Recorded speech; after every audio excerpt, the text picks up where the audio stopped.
अब अगली सीट पर आते हैं, वो है अमरपुर की सीट। अमरपुर की सीट भी इसलिए बेहद खास है क्योंकि फिलहाल ये जेडीयू के कब्जे में है और मंत्री जयंत राज इस सीट को अभी लीड कर रहे हैं। तो क्या ये सीट इस बार भी जदयू के खाते में जाएगी? इस सीट का मिजाज क्या रहा है? कितनी बार जदयू यहाँ से जीतती रही है? यहाँ पर आरजेडी या फिर दूसरी पार्टियों का क्या वजूद रहा है और कितनी मशक्कत इस बार दोनों खेमों को इस सीट के लिए करनी पड़ेगी? रंजन जी, अमरपुर की सीट को अगर स्कैन करते हैं तो इस सीट के मिजाज को क्या देख पा रहे हैं आप? क्या वहां पर फैक्टर काम करता रहा है? देखिए, जब आप अमरपुर की सीट को देखती हैं तो आप ये चीज देखती हैं कि ये जो सीट है यहां पर भी कांग्रेस का दबदबा उस तरह का नहीं रहा है जैसे कि अन्य सीटों पर देखने को मिलता है उनके इतिहास की वजह से। हालांकि कांग्रेस जो है यहाँ पर 16 में से 4 चुनाव जीतने में कामयाब रही है, लेकिन आरजेडी, जेडीयू और वही चीज़ें जो मैं कहता हूँ कि यहाँ पर भी जो सोशलिस्ट लोग हैं उनका वर्चस्व जो है वो दिखा है, वो ज़्यादा बार चुनाव जीतने में कामयाब हुए हैं। दिलचस्प बात यह है कि अमरपुर से जयंत राज जो है 2020 में पहली बार जेडीयू के टिकट पर चुनाव लड़े थे और पहली बार जीतने के बाद ही नीतीश कुमार ने जब सरकार बनी तो उनको मंत्री पद दिया और पहली बार ही वो ग्रामीण कार्य मंत्रालय उनको सौंपा गया। उसके बाद फिर जो है जब जेडीयू का आरजेडी के साथ गठबंधन हुआ और फिर जब सरकार बनी तो एक बार फिर से उन्हें मंत्रालय मिला, लघु जल संसाधन मंत्रालय की जिम्मेदारी उन्हें दी गई और इस बार जो है उन्होंने अपने क्षेत्र के लिए एक महत्वपूर्ण काम किया।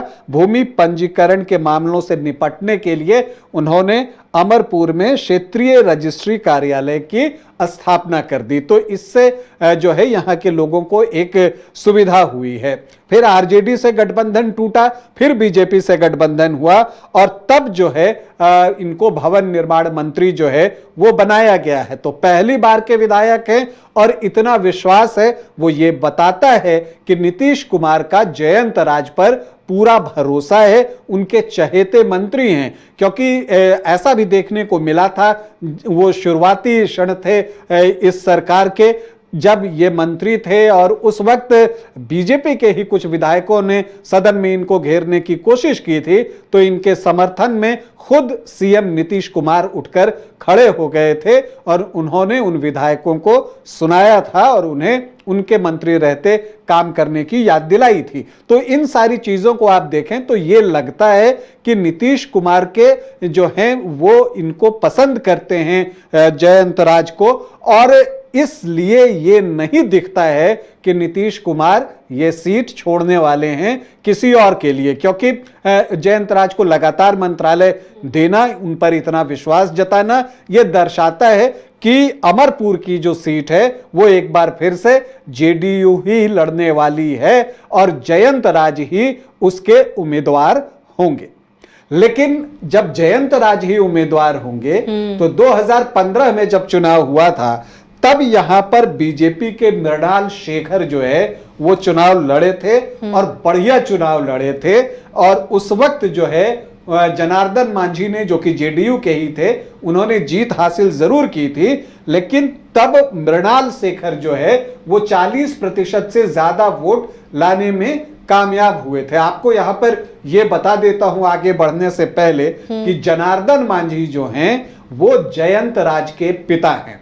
तो उनके बाद जो है, चूंकि 2015 में जीतने के बाद 20 का चुनाव जनार्दन मांझी नहीं लड़े, तो इसलिए उनकी जगह पर जयंत राज को टिकट दिया गया था। अब चूंकि बीजेपी और जेडीयू गठबंधन में था और जनार्दन मांझी के बेटे को टिकट मिल रहा था, तो नेचुरली ये सीट जो है जेडीयू के पास चली गई। तो ऐसी परिस्थिति में बीजेपी इस सीट से लड़ नहीं सकता था, तो मृणाल शेखर ने वही रास्ता अपनाया जो पिछले चुनाव में कई अन्य उम्मीदवारों ने अपनाया था। वो एलजेपी में शामिल हो गए और एलजेपी में शामिल होने के बाद भी वो कहते रहे कि बीजेपी से उनका नाता टूटा नहीं है, उन्होंने छोड़ा नहीं है बीजेपी को। और तब एलजेपी से लड़ते हुए 2020 में उन्होंने 40,300 8 वोट लाए थे, मतलब लगभग 24.5% वोट वो बगैर भाजपा के एलजेपी के टिकट पर लेकर आते हैं। और यही वजह थी कि जयंत राज जो है वो सिर्फ 3114 वोटों से जीत पाए थे 2020 का चुनाव। तो ऐसी परिस्थिति में अगर मान लीजिए कि ये सीट एक बार फिर से जयंत राज ही लड़ते हैं, जिसकी की संभावना मुझे पूरी तरह से दिख रही है, तो ऐसे में मृणाल शेखर का अगला कदम क्या होगा? चूंकि इस बार एलजेपी गठबंधन में रहेगा तो एलजेपी यहां से अपना उम्मीदवार देगा नहीं, तो ऐसी परिस्थिति में मृणाल शेखर किस ओर जाते हैं? देखिए, शायद इसीलिए दल बदल बहुत होता है और आने वाले दिनों में ये भी देखने को मिलेगा, अपने अपने हित के लिए पार्टियां बदलेंगे लोग। ये गठबंधन दोनों जितना मजबूत होते जाएंगे, आप उतना मानकर चलिए कि दल बदल ज्यादा होगा, छोटी पार्टियों की और नई पार्टियों की पूछ बढ़ेगी। तो इसीलिए मैं कह रहा हूं कि यहां पर मृणाल शेखर के कदम पर भी नजर होगी कि वो क्या करते हैं। यहां पर अगर आप देखें तो जो आप देखते हैं जयंत राज कुशवाहा हैं, जनार्दन मांझी जो उनके पिता ही थे, 2 बार से विधायक थे, और उससे पहले जो है आरजेडी से जो है सुरेंद्र प्रसाद सिंह जो है वो जीतते रहे थे। वो लगातार 4 बार जीते थे, हालांकि 1995 में जनता दल के टिकट पर जीते थे, लेकिन एक बार आरजेडी बन जाने के बाद जो है 2000 में और 2005 के दोनों चुनाव में वो आरजेडी के टिकट पर ही जीते थे सुरेंद्र प्रसाद सिंह, वो भी कुशवाहा ही थे।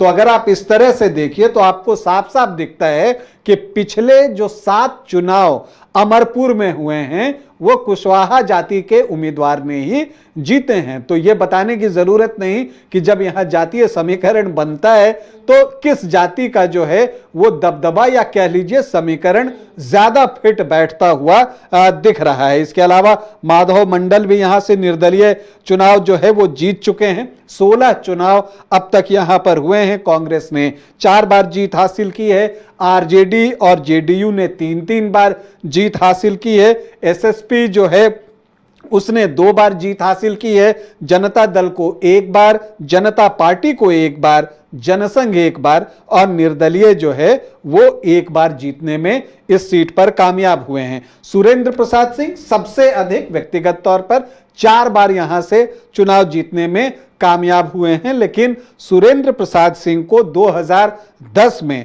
जयंत राज के पिता जनार्दन मांझी ने ही पराजित किया था और उसके बाद जो है उनकी एक तरह से राजनीति में एग्जिट हो गई सुरेंद्र प्रसाद सिंह की। जनार्दन मांझी 2 बार जीते हैं, नीलमोहन सिंह 2 बार जीते हैं, जनार्दन यादव 2 बार जीते हैं, सुखनारायण सिंह 2 बार जीते हैं और शीतल प्रसाद भगत भी यहां से 2 बार चुनाव जीते हैं। अगर अमरपुर में क्षेत्र की बात करें तो हम आपको बता दें कि शंभूगंज और अमरपुर ये 2 प्रखंड जो हैं वो अमरपुर के अंतर्गत आते हैं।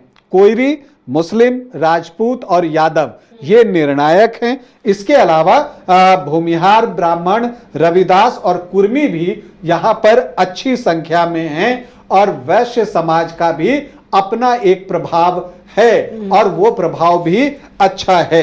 तो जो जातियों का समीकरण है वो आपको दिखाता है कि यहां पर MY समीकरण जो है वो एक तरफ बनता दिखता है। मुस्लिम और यादव का समीकरण जो है वो आपको दिखता है, चूंकि यादव भी डबल डिजिट में है, तो डबल डिजिट में अगर उनका प्रतिशत है तो उनकी संख्या अच्छी है और जो मुस्लिम वोटर्स हैं उनका भी जो मत है वो भी डबल डिजिट में है प्रतिशत के अनुसार। तो अगर इन दोनों को आप जोड़ दें तो एक अच्छी संख्या गठबंधन के लिए हो जाती है। लेकिन जो गठबंधन की राजनीति का एक पेच मैं देख पा रहा हूं कि आप देखिए, आप देखती हैं कि सुरेंद्र प्रसाद सिंह आरजेडी के टिकट पर 3 बार लगातार जीते, उससे पहले 1995 में जनता दल के टिकट पर जीते, तो वो एक समाजवादी विचारधारा ही आप कह लीजिए लालू यादव के साथ ही वो दिखे थे और 2010 में भी वो दूसरी पोजीशन पर थे।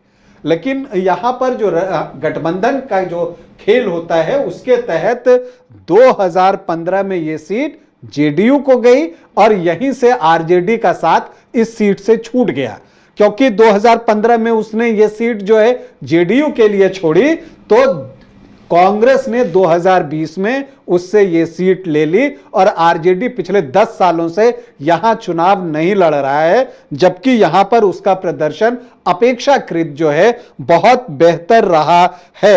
अब जहां तक आप कांग्रेस की बात अगर आप देखिए तो आप देखती हैं कि अगर कांग्रेस आखिरी बार यहां से कब जीती तो शुरू में 1957 और 62 में कांग्रेस जीती थी, और उसके बाद 1980 और 85 में नीलमोहन सिंह कांग्रेस के टिकट पर यहां से चुनाव जीते थे। 85 के बाद कांग्रेस यहां पर चुनाव जीत नहीं पाई है, लेकिन चूंकि यह सीट 2015 में आरजेडी ने छोड़ा, 20 में कांग्रेस ने इसे फिर से वापस हासिल किया, लेकिन जीत उसे नसीब नहीं हुई। जितेंद्र सिंह को उन्होंने जरूर जो है मैदान में उतारा था, लेकिन उन पर एक बाहरी होने की भी बात कही गई, और मृणाल शेखर को भी जो है वहां पर लोगों का प्यार मिला, और यही वजह है कि वो तीसरी पोजीशन पर रहे 24.5% से ज्यादा वोट लाकर। तो अगर आप अमरपुर को देखती हैं तो ये एक महत्वपूर्ण विधानसभा क्षेत्र दिखता है। बांका लोकसभा के अंतर्गत अमरपुर की सीट आती है और बांका जिला में ही अमरपुर की ये सीट है। तो इस सीट पर जो है बहुत कुछ निर्भर करेगा। जनार्दन मांझी की बात करते हैं तो वो दिग्विजय सिंह के भी बहुत क्लोज थे, जो बांका से लोकसभा का चुनाव लड़ते थे। तो वहां पर भी एक चीज दिखती है, तो एक रिश्ता वहां पर बनता हुआ दिखता है। और नीतीश कुमार के बहुत करीबी रहे, चाहे जनार्दन मांझी थे या अब उनके बेटे हैं जयंत राज। तो यहां पर आप मानकर चलिए अमरपुर में जेडीयू जो है अपना पूरा जोर लगाने जा रहा है। सामने महागठबंधन के सामने चुनौती होगी कि जो पिछली 3 बार से उसने सीट नहीं जीती है, वो किसी भी तरह से जेडीयू को जीत का चौका लगाने से रोके। चलिए, तो देखना होगा कि यहाँ पर कैसे जातीय समीकरण को साधता है अब इंडिया ब्लॉक, क्योंकि बिहार से कहा जाता है कि जाति है कि जाति नहीं। तो देखना है किस तरह यहाँ का चुनाव होता है। फतुहा और अमरपुर को हमने स्कैन किया है, बहुत दिलचस्प मुकाबला इन दोनों विधानसभा सीटों पर, और यहाँ पर क्या आने वाले दिनों में और राजनीतिक खेला होता है, किस तरह राजनीतिक करवट लेती है, कौन किस खेमे में जाता है, उस पर भी हमारी नजर बनी रहेगी और वो अपडेट भी आप तक पहुँचाते रहेंगे। फिलहाल सिटी स्कैनर में इतना ही, लेकिन खबरों के लिए आप देखते रहिए News 22 को। नमस्कार।